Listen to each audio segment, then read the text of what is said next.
Assalamualaikum and hello everyone. Welcome to Group 6 presentation for STKM1012 Basic Food Science and Nutrition. Our chosen product is spherical shaped jelly made with added glutathione and rose powder. Our lecturer's name is Terologist Dr. Nur Safalina Sofia Singh. So we choose to name our product Miss Berries Jelly with glutathione and rose powder. In Malay, jelly berry campuran dengan glutathione dan serbuk rose. Introduction of product. The name of the product is mixed berries jelly with glutathione and rose powder. The description is spherical shaped jelly made with added glutathione and rose powder. The jelly has a diameter of 40 millimeters. The brand of the product is Beauty Jelly. The jelly is a beauty supplement because it has glutathione that has effect of skin brightening. The next one is food ingredients. There are 7 ingredients in the jelly. The first one is water at 79.85%. The second one is granulated sugar at 18.43%. The third one is agar-agar powder at 0.61%. The next one is rose powder at 0.43%. The fifth one is strawberry powder at 0.31%. The next one is jelly powder at 0.18%, and the last one is raspberry extract at 0.18%. The next one is food additive. The first one is citric acid, and the second one is glutathione. Next, I will explain about food additives. The first one is citric acid. Citric acid can be used to adjust the food pH products. Controlling the pH is important to influencing the taste, texture, and color of the food. Citric acid works with pectin, a natural carbohydrate that is found in fruits, to enhance the gelling process. By adding citric acid, the acidity level is increased, promoting the formation of a stable gel in the jelly. The second one is glutathione. Glutathione is made of 3 types of molecules that is known as amino acid, which are glycine, cysteine, and glutamic acid. It is produced by the liver and involved in many body processes. It acts as antioxidants to help prevent the ingredients in the jelly ball from oxidizing. First, let's look at the definition of food processing itself. In the context of food science, food processing is the collection of procedures and strategies used to turn raw materials into finished food items. This field of study uses a variety of physical, chemical, and biological techniques to transform agricultural products into food that is flavorful, safe, and has a long shelf life. Now, I will share to you the flow of making this jelly. First, we need to prepare the ingredient. To do so, collaboration must be made with local company to supply the ingredients continuously, which are gelatin, granulated sugar, rose powder, raspberry extract, strawberry powder, and glutathione.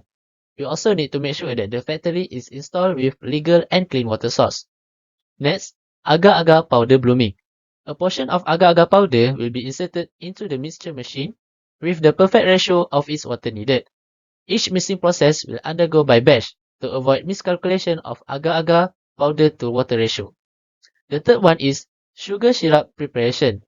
Granulated sugar will be dissolved with water to reach a certain concentration. This process needs to be quick and measured precisely to avoid sugar syrup from caramelizing, which will affect the taste and color of the final product. The fourth step is flavoring and coloring.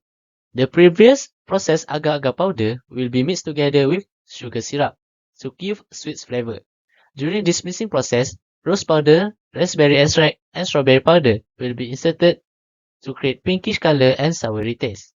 The fifth step is enrichment. This step must be done to increase its shelf life, and food additives will be inserted. Food additives that will be mentioned is citric acid and glutathione. Citric acid acts as antioxidant agent, flavor enhancements, and helps in jelly formation, while glutathione also works as antioxidant agent but plays a significant role in color stabilizer. The next step is molding and cooling. The complete mixture will be inserted into the mold to create the spherical shape. The ideal cooling temperature to retain its shape is 10 to 0 degrees Celsius. Every molded product will undergo quality control. The main event happen here is to cut excessive gelatin after molding and identify any defect or misshapen jelly. The last step is packaging and inspection. Jelly will be sealed in spherical plastic polyethylene terephthalate or PET blister box. Plastic needs to be hard to maintain jelly shape. Okay, now we move on to food packaging. Its main concern is to ensure safe delivery of products to the consumer in sound condition at minimal cost. It is also considered as an art, science, or technology required for preparing foods for transport, storage, or sales elsewhere from the point of production. Okay, now we move on to the first packaging, which is the primary packaging. Company need to consider the interaction of packaging and food along with the effect on consumer health. The kind of packaging that we choose for the primary packaging is plastic polyethylene terephthalate spherical blister box clamshell. The material, which is PET PET, is a clear, strong and lightweight plastic that is widely used for packaging foods and beverages. Okay, as for the secondary packaging, the type of secondary packaging that we choose is HDPE jar, which is high density polyethylene jar. Apart from its minimum weight and cost, HDPE was also chosen due to its opacity and strength that surely can withstand sunlight and extreme weather that may damage the product. Also, due to its high density, HDPE is basically an inert plastic and is not subject to attack by most chemicals. Next is food labeling. Our food product brand is Beauty Jelly, and then the name is Mixed Berries Jelly with glutathione and rose powder. The date marking is 8 May of 2024, and we also have direction of use, which is only consumed once a day in a meal, and then the storage, store in a cool and dry place. Next, we have country of origin, which is made in Malaysia, and then food record information, the dimension, which is 14 millimeter, and also nutrition information panel and the ingredients list. This is the nutritional content of our product. It must consist of serving size, which is 20 gram, and the servings per container, which is 25. And all the nutrition here must be stated in per serving and per 100 gram. For example, the energy per serving is 0.25 kilojoule. Meanwhile, per 100 gram is 0.25 kilojoule. The total fat, sodium, and protein is 0 gram. The carbohydrate per serving is 13 gram, while per 100 gram is 65 gram. The total sugar per serving is 12 gram, and per 100 gram is 60 gram. And the vitamin C per serving is 50 milligram, and per 100 gram is 75 milligram. Next is food legislation. It is designed to protect consumers from food that could be injurious to the health and misleading information. So, the first regulations of our product is Regulation number 10, language to be used. Any food that is made in Malaysia, the label of the food must be in Bahasa Malaysia.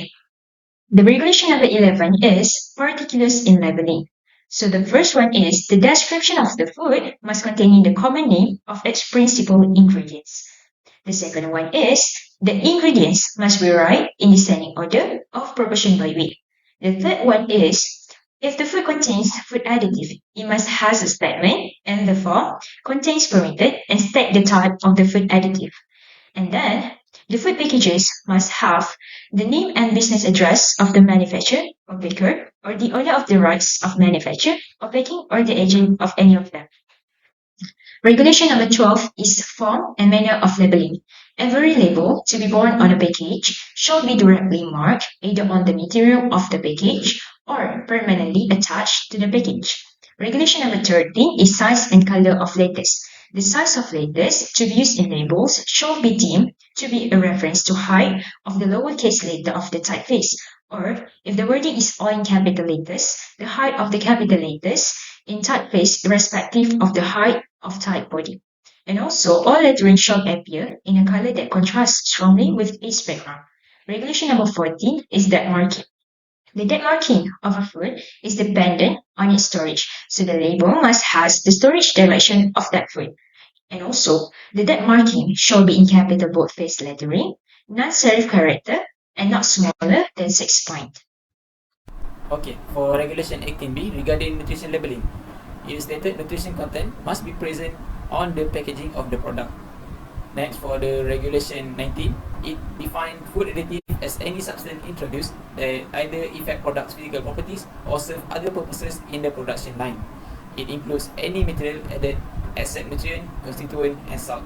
Meanwhile, coloring substances were covered in Regulation 21, which describes it as any substance that yield color or leading to the color.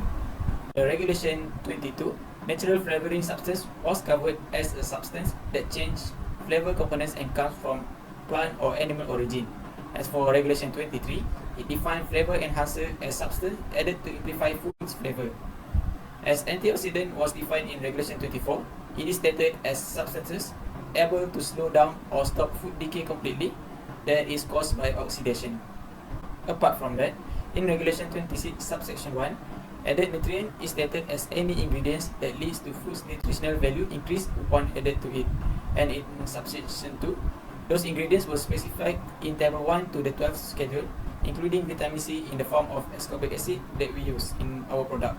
Meanwhile, sugar was mentioned in Regulation 118 as food chemically known as sucrose. In Regulation 139A, it is stated that controlled jelly confection, which is our product, must be commercially prepared and spherical while maintaining a maximum diameter of 45 mm. And lastly, in Regulation 394, balsam water was standardized to be free from contamination, foul taste and odor, while still abiding by standard prescribed. This time, I will cover on food quality. So first, let's look on jelly's shape retention. As we know, jelly is a fragile product which can deform its shape easily. It can be caused by internal and external factors.